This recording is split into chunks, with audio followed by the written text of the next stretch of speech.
ثم قال الله عز وجل في مقام آخر يا أيها الذين آمنوا اتقوا الله وكونوا مع الصادقين. ثم قال الله عز وجل في مقام آخر اهدنا الصراط المستقيم صراط الذين أنعمت عليهم. ثم قال الله عز وجل في مقام آخر أنعم الله عليهم من النبيين والصديقين والشهداء والصالحين وحسن أولئك رفيقا. صدق الله مولانا العظيم.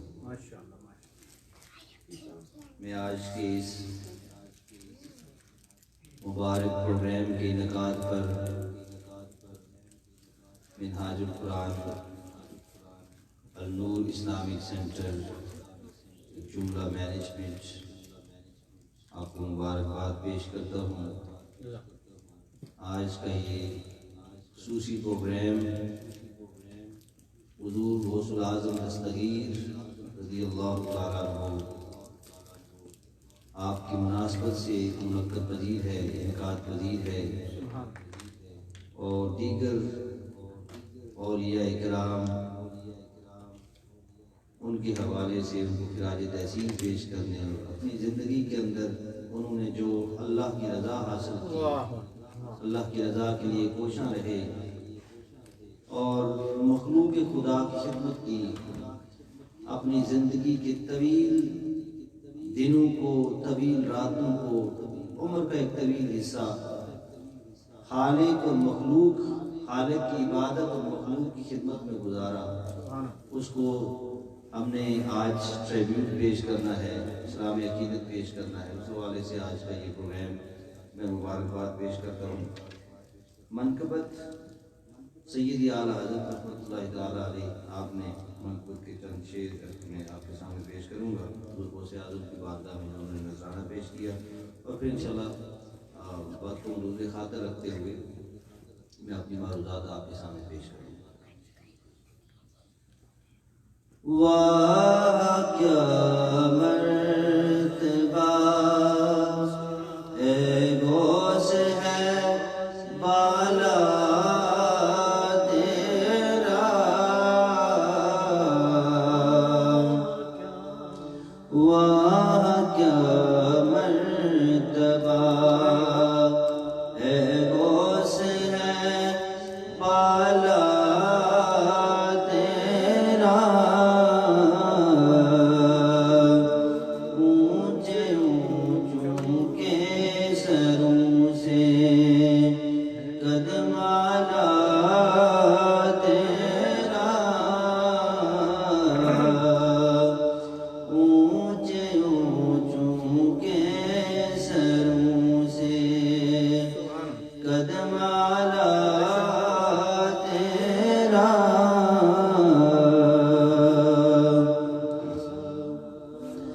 سربلا کیا کوئی جانے کہ ہے کیسا تیرا، سربلا کیا کوئی جانے کہ ہے کیسا تیرا، اولیاء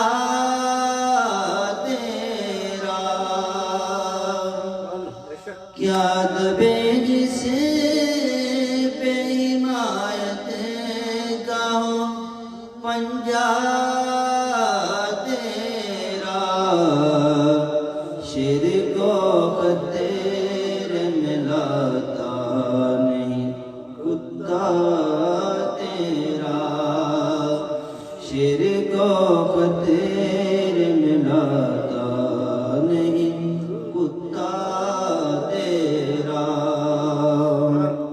کیا خوبصورت شعر کہا کہ مصطفیٰ کے تلے بے سایہ کا سایہ دیکھا. اسی پہ شعر سیدہ غوثیہ میں حضور غوث پاک نے خود بھی فرمایا کہ تاللہ ھذا الوجود جدی تاللہ ھذا الوجود جدی لا وجود عبد القادر. کہ یہ جو میرا تن ہے یہ میرا تن نہیں ہے، اللہ کی قسم یہ میرے جد محمد مصطفیٰ کا تن ہے. تو مصطفیٰ کے تن پہ سایہ کا سایہ دیکھا. جس نے دیکھا میری جان جلوائے زیبا تیرا. جس نے دیکھا میری جان جلوائے زیبا تیرا. اور کیا خوبصورت شعر ہے کہ تجھ سے در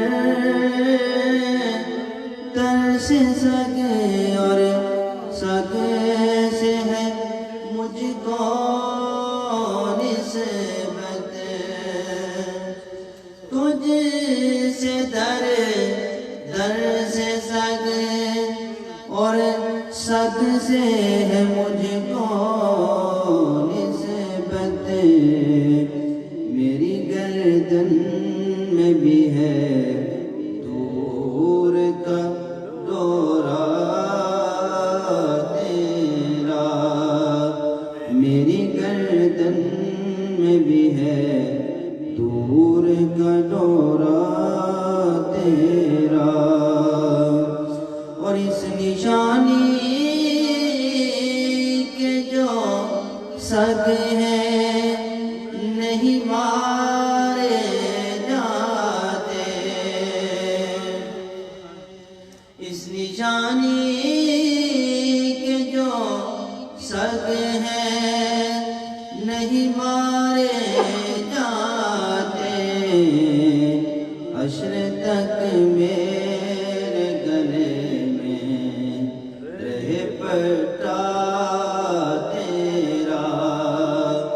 حشر تک میرے گلے میں رہے پٹا تیرا.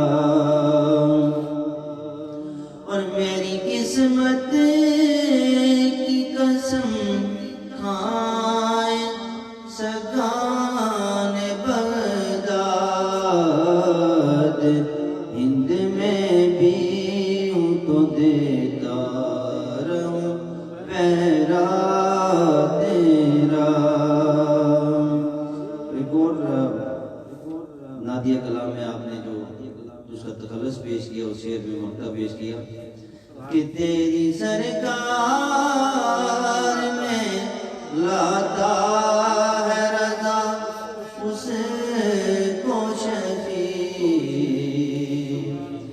تیری سرکار میں لاتا ہے رضا اس کو شفیع. جو میرا غوث ہے اور لاڈلا بیٹا تیرا. جو میرا غوث ہے اور لاڈلا بیٹا تیرا.